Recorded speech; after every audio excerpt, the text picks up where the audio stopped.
하루를 살아가는 시편 묵상 4월 24일 묵상을 시작하겠습니다.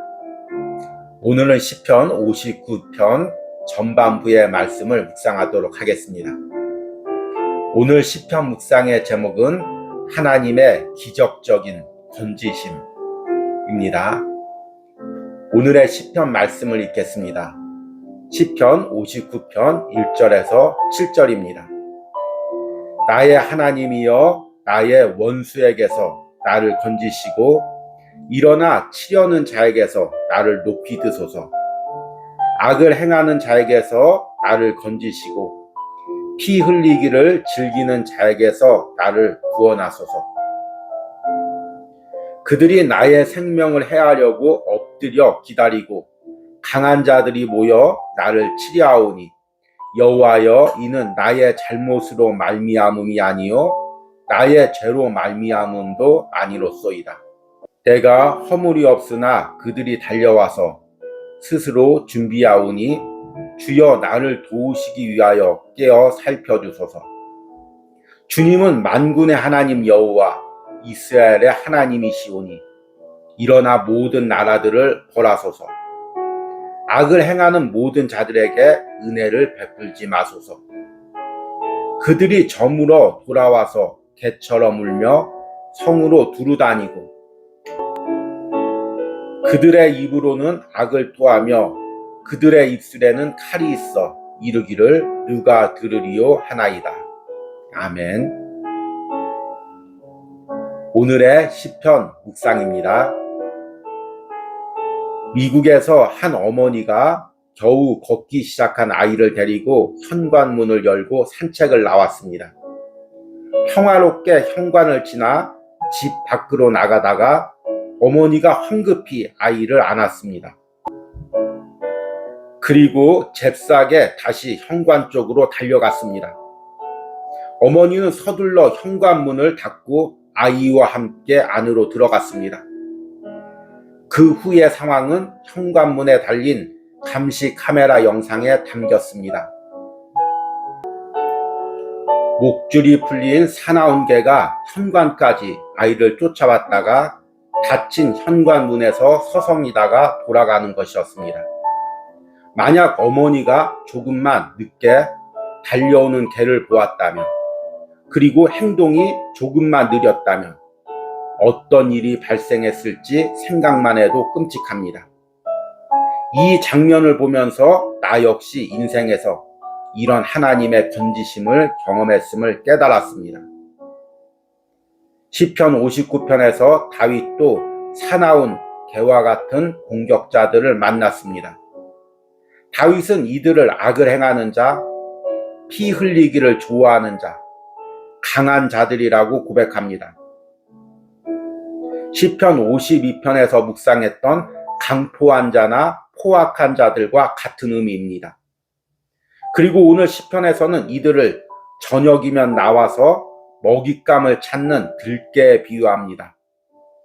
그들이 저물어 돌아와서 개처럼 울며 성으로 두루다니고 그들의 입으로는 악을 토하며 그들의 입술에는 칼이 있어. 다윗은 이런 개들의 공격으로부터 자신을 지켜달라고 기도합니다. 나의 하나님이여 나의 원수에게서 나를 건지시고 일어나 치려는 자에게서 나를 높이 드소서. 성경은 우리가 할 수만 있으면 모든 자와 화평하라고 말합니다. 그러나 모든 자와 화평할 수는 없습니다. 왜냐하면 그리스도인에게는 대적자들이 있기 때문입니다. 모든 자와 화평하려면 내 신앙과 양심까지도 버려야 하기 때문입니다. 그래서 예수님은 우리가 이리들의 무리 속에서 지혜롭고 순결하라고 명령하십니다. 이를 위해서는 하나님의 도우심과 건지심이 절대적으로 필요합니다. 어린 양이 늑대나 들깨의 무리 속에서 자신의 지혜로만은 살아남을 수 없기 때문입니다. 다윗처럼 위기 속에서 우리를 건져주시는 하나님의 기적적인 손길을 경험해야만 합니다. 그런 하나님의 건져주심만이 세상에서 우리의 영혼과 생명을 지킬 수 있습니다. 아멘.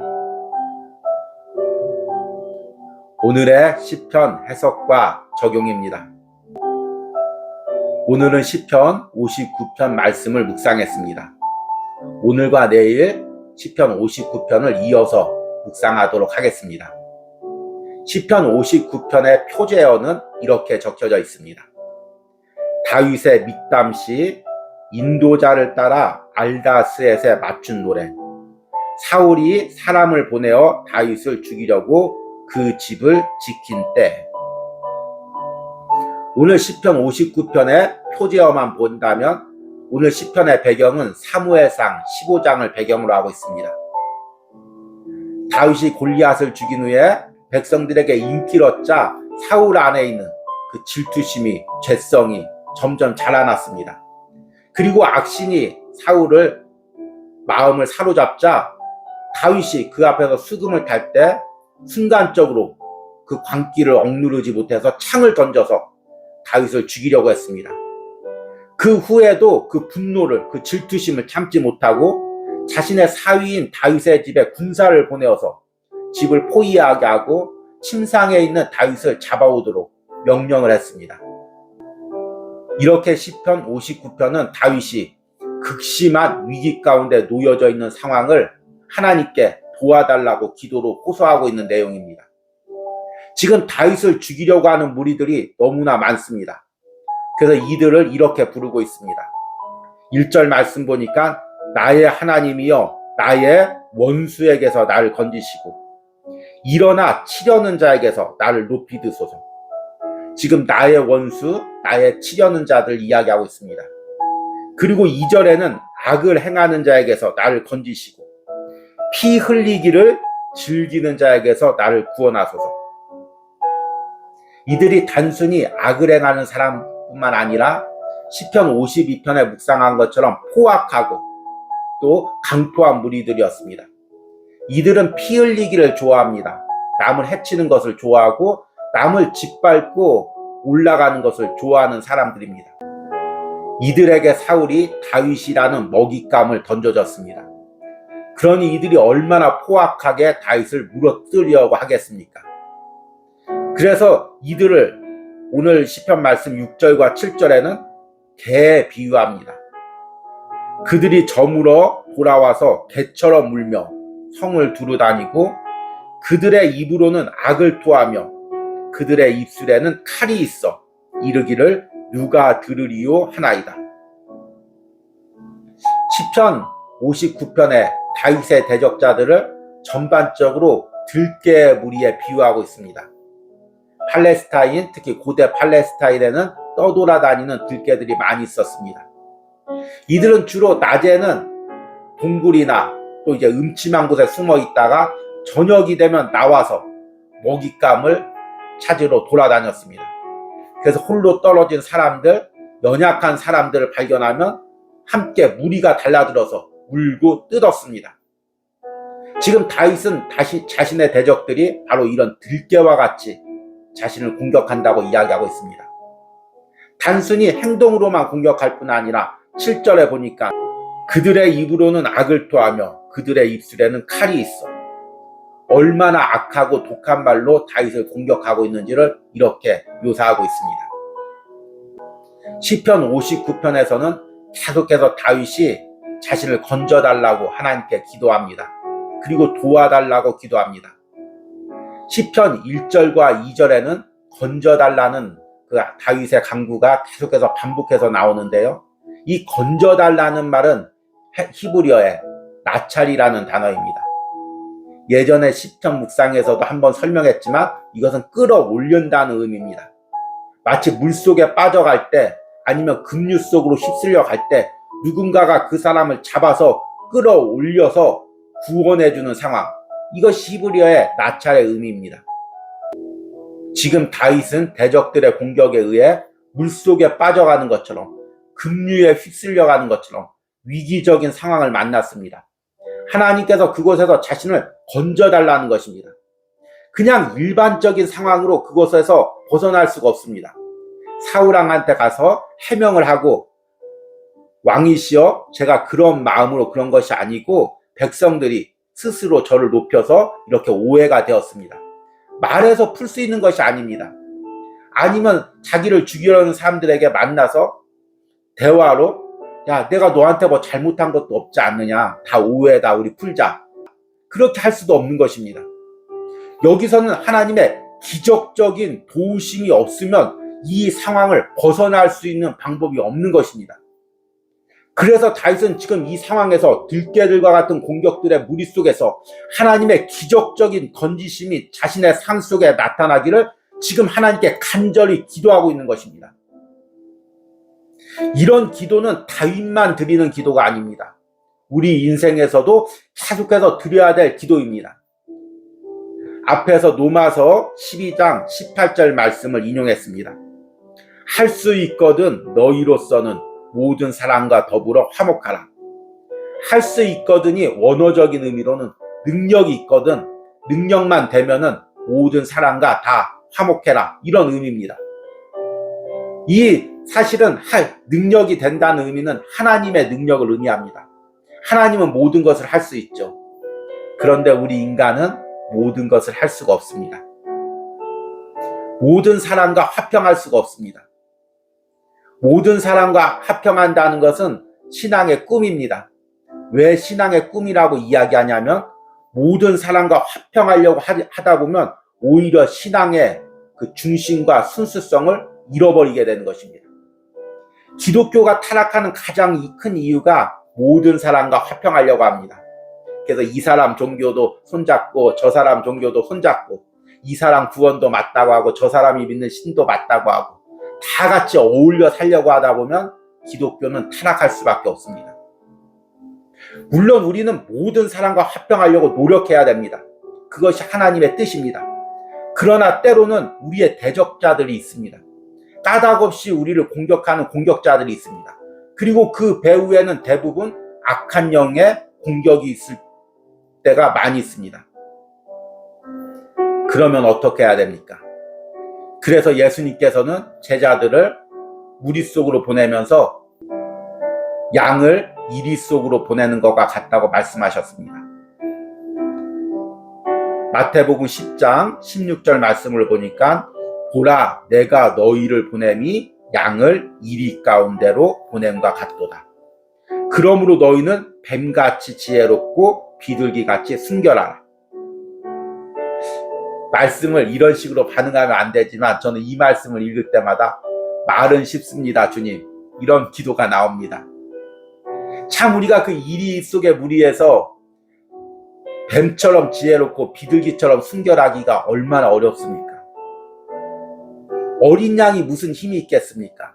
어린 양이 무슨 지혜가 있고 어린 양이 무슨 능력이 있겠습니까? 하루하루 매 순간 하나님의 기적적인 역사가 아니면, 성령님이 주시는 지혜와 능력이 아니면 우리는 그 이리 속에 잡혀 먹일 수밖에 없는 존재인 것입니다. 마치 다윗이 그 들깨들의 무리 속에서 자신의 생명을 하루하루 유지하는 것도 버거운 것처럼 우리 역시 그 이리들과의 싸움에서 우리의 영혼의 순수성을 지키기가 하루하루 버거운 것입니다. 이때 우리에게 필요한 것이 무엇입니까? 하나님의 기적적인 도우심입니다. 매 순간 우리 삶에 하나님의 기적적인 도우심이 나타나야만이 바로 이 이리와 늑대들의 무리 속에서 우리의 영혼과 신앙을 지킬 수가 있는 것입니다. 오늘 시편 묵상을 하시는 여러분들은 지금 어떤 상황에 둘러싸여져 있습니까? 어떤 공격을 받고 있습니까? 어떤 영적인 공격과 어떤 세상적인 공격, 어떤 사람들의 공격을 받고 있습니까? 여기서 물론 나의 지혜도 필요합니다. 기도도 필요합니다. 그러나 이런 기도를 통해서 우리가 궁극적으로 얻어야 될 것은 하나님의 기적적인 도우심입니다. 내가 예측했던 방법을 뛰어넘어서 하나님이 기적적으로 역사를 해서 그곳에서 나를 건져주는 역사가 있어야 됩니다. 다윗은 그런 하나님의 기적적인 은혜를 경험했습니다. 그리고 오늘 하루를 살아가는 시편 묵상을 하는 여러분들도 바로 이런 기적적인 하나님의 도우심을 경험하기를 간절히 소망합니다. 그리고 이를 위해서 함께 기도하시길 바랍니다. 오늘의 기도문 드리기입니다. 지금 나를 둘러싸고 있는 세상의 공격은 무엇입니까? 이 상황에서 내게 필요한 하나님의 기적적인 건지심은 무엇입니까? 내 삶에서 나를 건져주시는 하나님이 기적적인 역사를 내 삶에서 나를 건져주시는 하나님의 기적적인 역사를 경험하게 해달라고 기도하시기 바랍니다. 우리 기도하겠습니다. 나의 하나님이여, 나의 원수에게서 나를 건지시고 일어나 치려는 자에게서 나를 높이 드소서. 악을 행하는 자에게서 나를 건지시고 피 흘리기를 즐기는 자에게서 나를 구원하소서. 주님, 오늘 묵상의 다윗처럼 우리를 아버지여 들깨들과 이리들의 공격 속에서 건져주시옵소서. 나의 지혜와 나의 힘으로는 그들의 공격을 감당할 수가 없습니다. 하루하루 나의 생명을 유지하며 걸어가는 것조차 버겁습니다. 나의 신앙을 지키는 것조차 버겁습니다. 주님께서 매 순간 도와주셔서 성령님의 기적적인 역사가 내 삶에 나타나게 하여 주시옵소서. 모든 대적자들의 공격을 깨트리는 하나님의 기적적인 구원의 역사가 내 삶에서 나타나게 하여 주시옵소서. 오늘 시편 묵상을 하며 함께 기도하는 심령들과 그들의 삶에 성령님의 기적적인 도우심이 함께 있게 하여 주시옵소서. 이를 위하여 더욱더 깨어서 기도하는 오늘 하루가 되게 하여 주시옵소서. 예수님의 이름으로 기도했습니다.